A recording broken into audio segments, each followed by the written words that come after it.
Welcome to SB 405D Project Management. My name is Felicia Frida and Aqua. I'll be taking you through this Unit 5, Project Integration and Stakeholder Management. We're going to focus our discussion on Session 5, Identifying and Planning Stakeholder Engagement.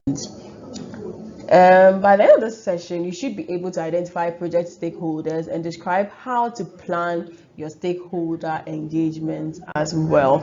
So, for us to be able to identify our project stakeholders, we made mention earlier that when it comes to stakeholders, these are people who are influenced by the outcomes of the project. And so it is very key for you to be able to identify these people, groups or organizations that actually be impacted by the decision, the activities or outcomes of the project, and analyze as well as document the relevant information regarding their interest, their involvement, their interdependencies, their influence and potential impact on the project success or failure. Basically, stakeholders are all those people or groups who are affected by the project, and the project also would affect them. So it could be internal, like your employees. These are people whose livelihood depends on it. At the end of the day, their wages and salary, they are looking after it to sustain their life. It could be the general public, where they are looking at pollution of the environment and all those ones. It could even be the community. It could be government, because government would also come in with taxes, regulations and things to protect the public. It could even be the media, who are looking out for the public interest. It could be your investors, your sponsors. So at the end of the day, all of these ones, these people have an interest in the business, and the business would affect them as well. But you realize that they all have different interest in the business. They all have different involvement in it, and there's that interdependency and influence, which is in different degrees in here.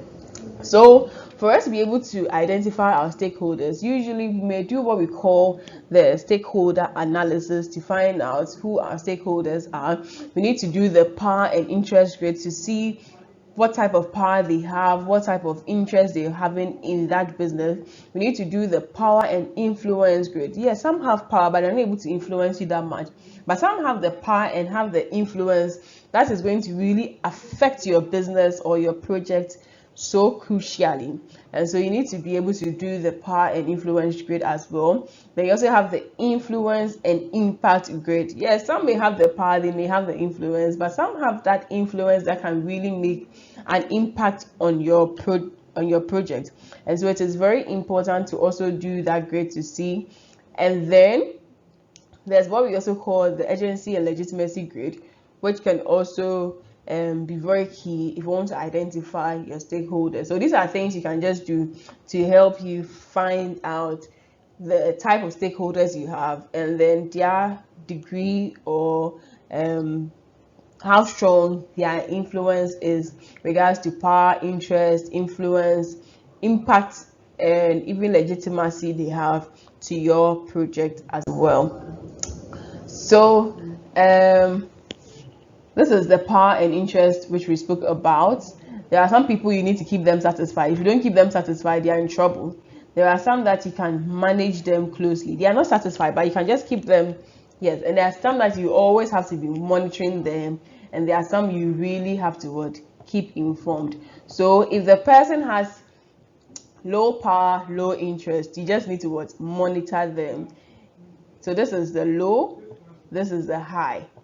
So these are the high. Let me try and write this well. Okay. So I think I've been able to write it here. So yes, low means you have to monitor them. High means you need to manage them closely. High power, low interest, you need to keep them satisfied. High interest, and then high interest, high power. These ones you need to also manage them as well. So this is the interest versus the power.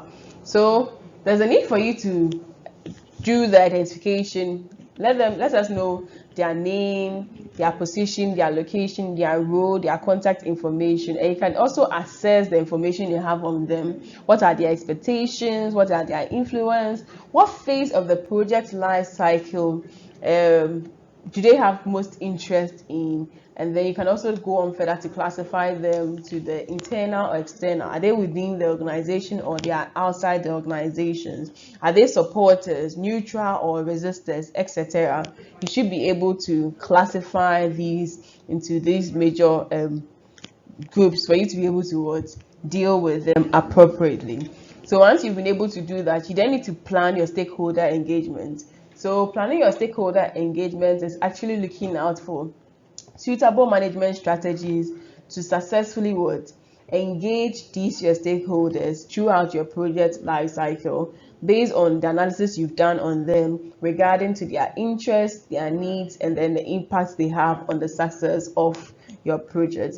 And after all of this has been done, a team would be charged with identifying the stakeholders. They must plan how awareness can be created for the proper stakeholder engagement. Stakeholder engagement is more like a stakeholder interaction, the interaction between the project's maybe team and then the stakeholders as well, to know each other and to work together.